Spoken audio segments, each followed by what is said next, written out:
Hi, hello, my lovely students. How are you? Okay, so you just made a copy. First off, happy Monday. I hope you had a good weekend, good Saturday, good Sunday.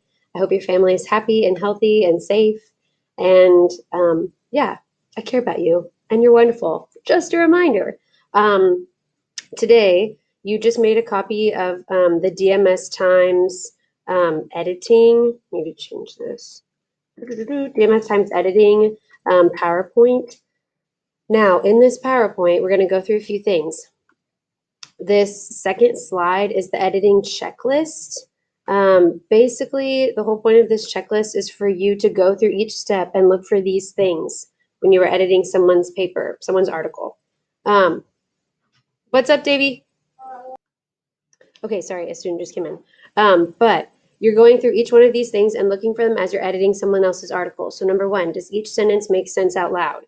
If you read it and you're like, wait a minute, the ancient Greek government, and then like the words don't make sense or like the order that it's written in. I'm not thinking of a very good example of a bad sentence, but you know what I mean. If you read a sentence, you're like, I think that's out of order. They've like forgot a word there. Then if that's the case, you're going to red underline it.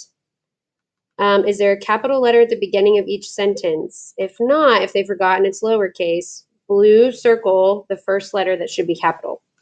Does each sentence end with a period, an exclamation point, or a question mark? If not, if they forgot, or if the punctuation doesn't make sense, like if they wrote an exclamation point and it should have been a period or the other way around, then you're going to green circle the issue with the punctuation at the end of the sentence. Is the handwriting neat and legible? If not, orange circle the words that can't be read. If you're like, oh, I can't quite tell what that word is, don't be too picky. For the most part, like everyone makes mistakes in their handwriting every once in a while. If you can make out what the word should be based on that sentence, leave it alone. But if it's really bad and you're like, I cannot understand what that says, then go ahead and orange circle it so that they know, man, I really couldn't read this word. And side note, when you write your final copy, you're going to be writing it in really good handwriting and taking your time anyway. So really, we shouldn't see any problems with handwriting once you write your final copy. Rough draft, we're trying to go fast, and it's rough on purpose. Number 5, is there an indent at the beginning of each paragraph? An indent is when at the beginning of a paragraph, like for example, if I clicked tab right here, this is an indent. It's a little space at the beginning of a paragraph. You have to do that. So there should be 3 indents in your rough draft for your intro, your body, and your conclusion. If there's not an indent, then put a purple circle where the large indent space should be.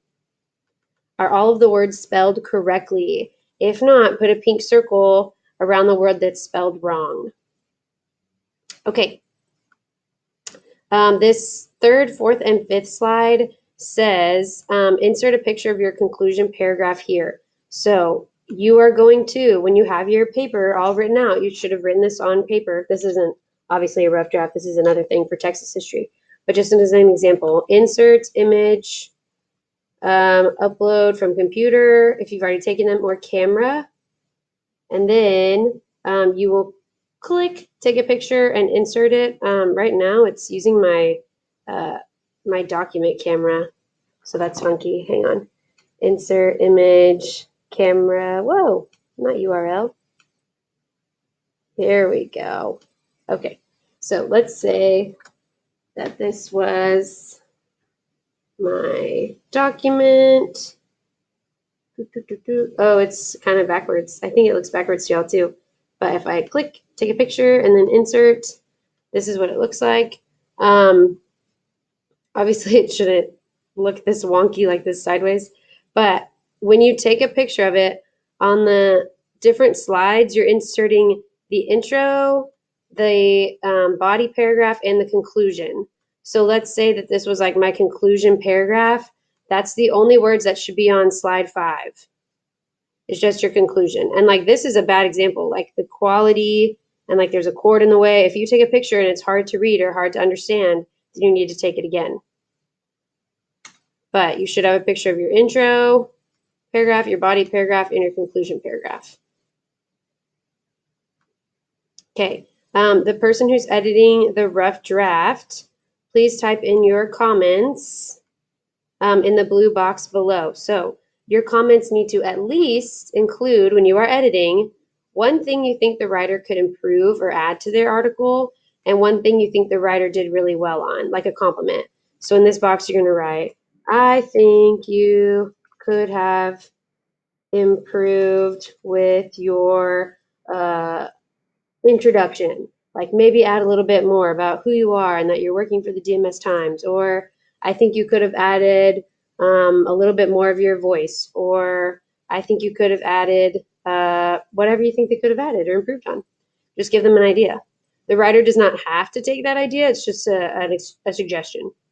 And one thing they did really well on. So I really liked how you like put that joke in there. I really like how you ended your paper, or I really like how you blah blah blah. Okay. Now, the one thing is that in order to do this assignment, you need a partner to switch with.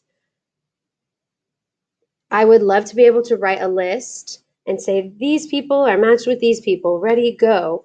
But the issue is sometimes people do not get on Google Meet, or they are like absent that day, even like remotely absent, and it's hard for me to know who will be on. So I'm going to be assigning partners in Google Meet.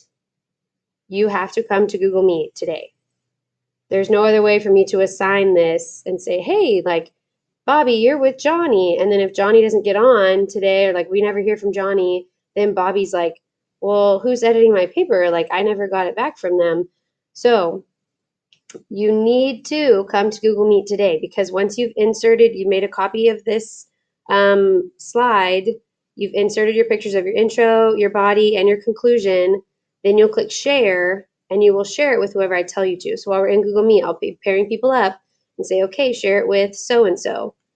Then once you've shared it, you're like, okay, cool, I'm going to open their rough draft, and I'm going to follow this checklist and do all of these things. So like the red underlining, the circling, that'll all be used with shapes. So if you're like, oh, they did something wrong in this part of the article, you're going to insert a certain color, circle, or underline to show what you're talking about. Okay, sorry, I got interrupted by a teacher real quick, but